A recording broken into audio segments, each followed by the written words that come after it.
Hai hai hai, Assalamualaikum warahmatullahi wabarakatuh. Halo teman-teman semuanya. Perkenalkan kami mahasiswa dari STAI Duta Bangsa Bekasi, program studi Hukum Ekonomi Syariah semester 5. Di sini kami akan membahas sedikit materi mengenai mata kuliah akuntansi syariah dengan dosen pengampu Ibu Octavia Devalusia Dwi Anggraini, SHI MESY. Oleh karena itu, sebelumnya kami akan memperkenalkan diri. Saya Siti Siva Fauzia dan dua teman saya, Nursyatia Zahra dan Selita Zahra. Di sini kami akan membahas materi pengantar akuntansi syariah. Mari kita ketahui terlebih dahulu apa itu ekonomi Islam. Ekonomi Islam.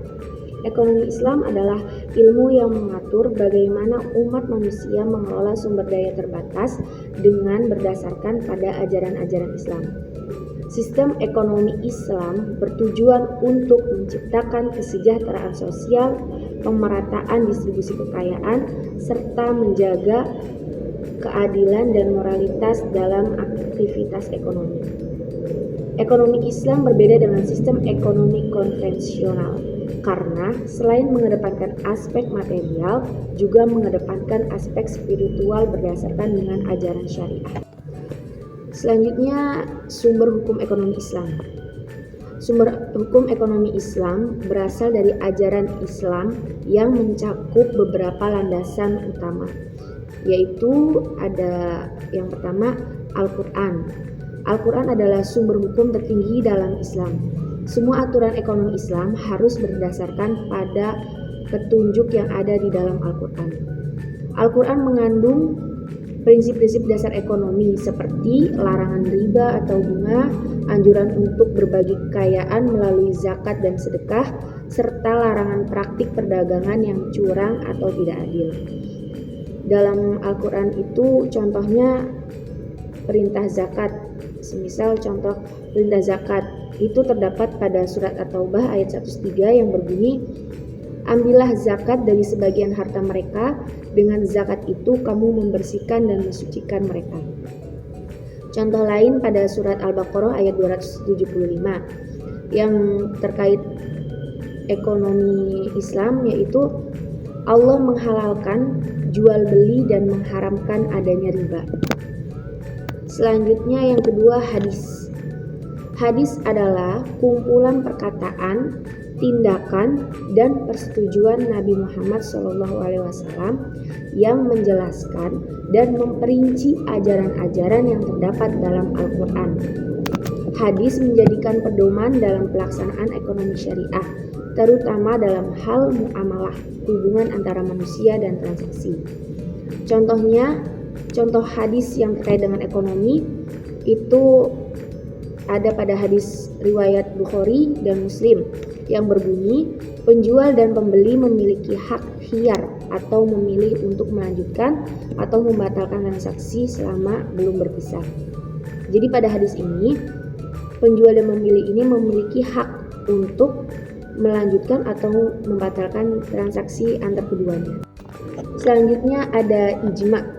Ijma adalah kesepakatan para ulama tentang suatu masalah yang belum secara jelas diatur dalam Al-Quran dan hadis.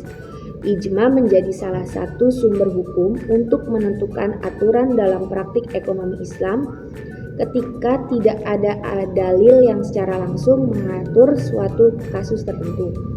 Contohnya ijma para ulama terkait hukum larangan transaksi yang mengandung unsur ketidakpastian atau gharar yang didasarkan pada hadis dan penerapan prinsip kehati-hatian dan transaksi bisnis. Yang keempat ada qiyas. Qiyas adalah metode analogi yang digunakan untuk menetapkan hukum berdasarkan perbandingan antara masalah yang tidak memiliki aturan langsung dengan masalah serupa yang sudah memiliki dasar hukumnya dalam Al-Quran dan hadis. Qiyas sering digunakan dalam menetapkan hukum-hukum ekonomi Islam yang baru dengan analogi dari kasus yang sudah ada. Contoh penerapan qiyas mengharamkan transaksi derivatif yaitu spekulasi haram atau perdagangan kontrak berjangka karena memiliki kemiripan dengan maisyir atau perjudian yang diharamkan dalam Islam. Selanjutnya, urf atau kebiasaan. Urf adalah kebiasaan atau adat yang berlaku dalam suatu masyarakat yang selama tidak bertentangan dengan syariat yang dapat dijadikan acuan dalam pengambilan keputusan hukum ekonomi Islam. Jika suatu kebiasaan tidak melanggar hukum Islam, maka urf dapat diterima sebagai bagian dari praktik ekonomi, terutama dalam transaksi bisnis. Dengan demikian, sumber hukum ekonomi Islam bersumber dari landasan yang kuat, antara lain Al-Quran, hadis, ijma, qiyas, dan urf yang bersama-sama membentuk sistem ekonomi yang adil dan sesuai dengan prinsip syariah. Baik, selanjutnya yaitu ada transaksi menurut syariah. Di sini nih ada 4 ya teman-teman. Yang pertama, tidak mengandung riba atau bunga keuntungan yang diperoleh secara tidak adil. Yang kedua, tidak mengandung gharar atau ketidakpastian atau spekulasi yang berlebihan. Yang ketiga, tidak mengandung masyir atau perjudian. Dan yang terakhir yaitu harus bersifat halal, artinya barang atau jasa yang kita perdagangkan harus sesuai dengan hukum syariah. Oke teman-teman, selanjutnya di sini ada jenis transaksi syariah.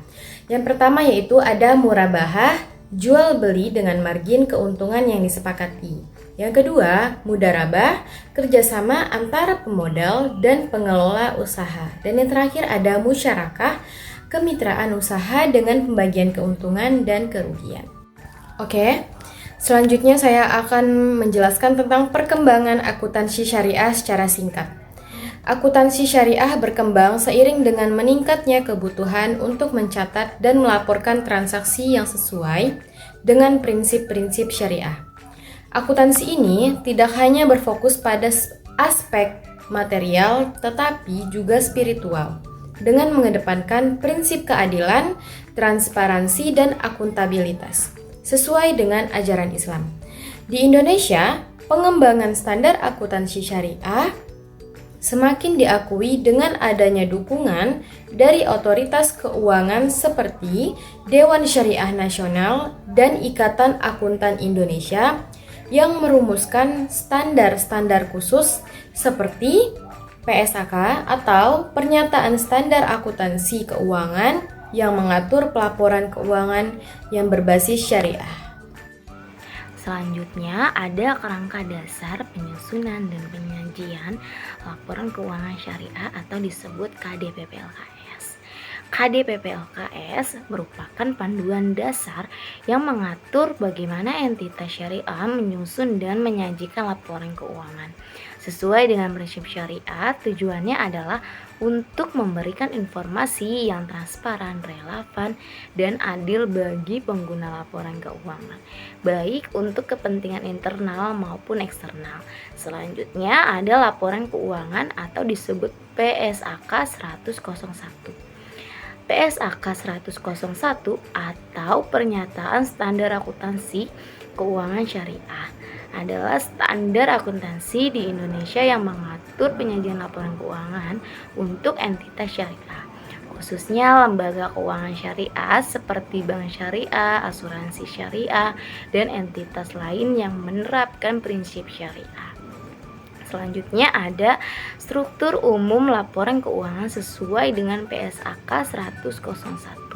Yang pertama ada laporan posisi keuangan atau neraca syariah, dan yang kedua laporan laba rugi atau surplus defisit, dan yang ketiga ada laporan arus kas syariah.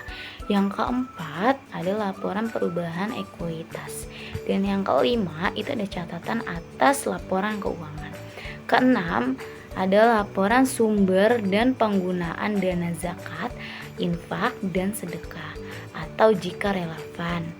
Yang ketujuh adalah laporan sumber dan penggunaan dana kebajikan atau jika relevan.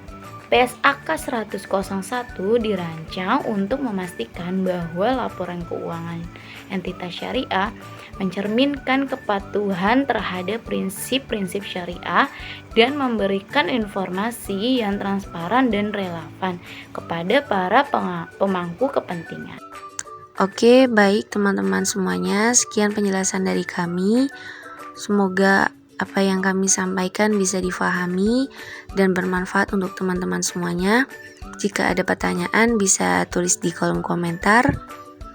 Hidup kesepian tanpa kasih. Cukup sekian dan terima kasih. Wassalamualaikum warahmatullahi wabarakatuh.